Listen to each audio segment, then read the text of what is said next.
Company values are the new currency when it comes to employee retention in a post-COVID world.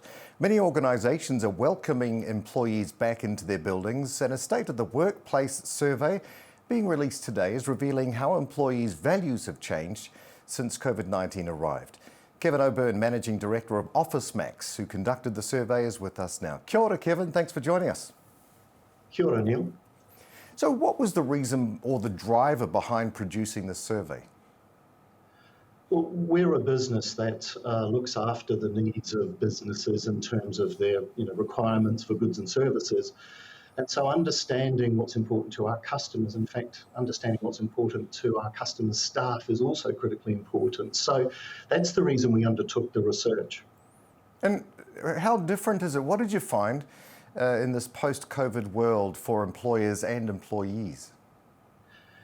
Yes, I think there have been a number of surprises. I'll answer this in two ways. One of the things that's really stood out is that people now want to link their own values more closely to the values of the company that they're working for. Mm-hmm. And secondly, in that return to workspace, they want to come back to an environment which encourages them and enables them to do good work. So if we think about that first values piece, some interesting stats come out of this. 67% of people say that they wouldn't work for an organisation that didn't align with their values. 80% of people who are looking for a new job are saying they want to understand the mission of that company and align their values with it, even before perhaps they go to interview. And we're seeing this in our own interviewing, that as people turn up for interview, they've often researched our background. They want to know about sustainability, about diversity, about equity, how we're dealing with those things, because they want to feel that their own values and our values link together quite closely. So that's a really important change. 53% of people say that their attitude to that link between workplace and their own values has changed in the last 2 years. And so I think we can link it very much to the COVID experience that people have had, and their expectations now around coming back to work are heightened. The second element beyond values is they want to return to a workplace that's safe. They want to return to a workplace that encourages them really to utilise those human skills of being collaborative, of being part of a team, and of enabling them just to do their best work. Yeah, and there's nothing wrong with that, is there? How do you feel employers are prepared for this changing environment? Yeah, and I think that's one of the interesting things in this, Neil. I think in the climate that we're in currently, with such a lot of focus on increasing cost of living and supply chain issues and so on, I'm not sure that all employers have given this as much thought as they might.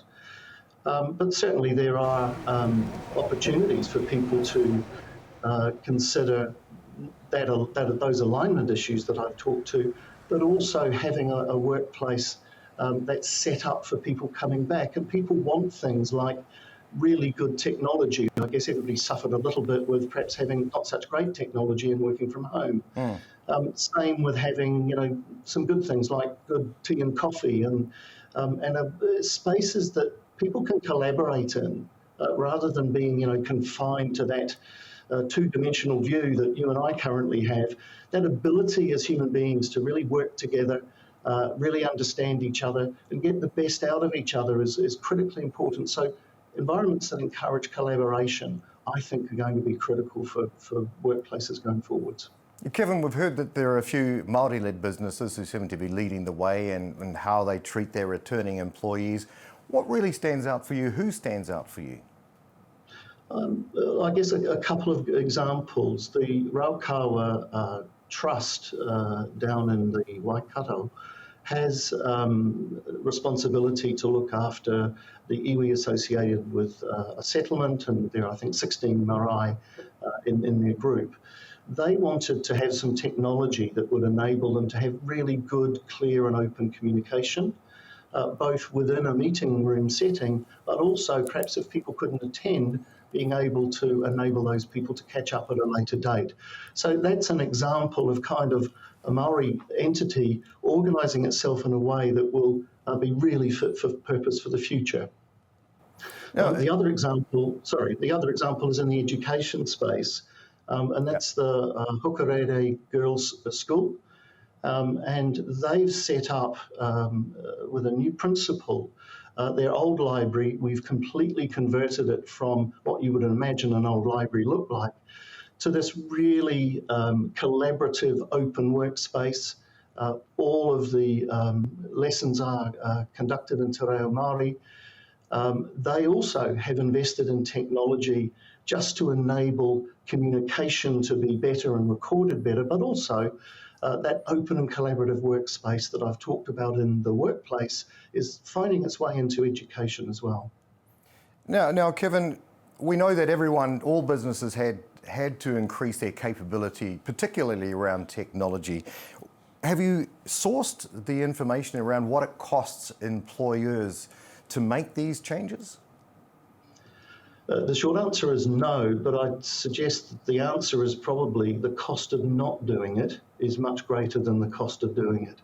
Not only from the appeal to future employees or the retention of existing employees, if they're not able to do their best work, if they're not enabled to communicate thoroughly, if they're not able to do their job efficiently, ultimately those things will become an expense to the business as they lose great employees or aren't able to attract good new ones. Yeah, it's always that question, can you afford not to? Kevin Obern from Absolutely. OfficeMax, thank you so much for joining us today. My pleasure. Thank you.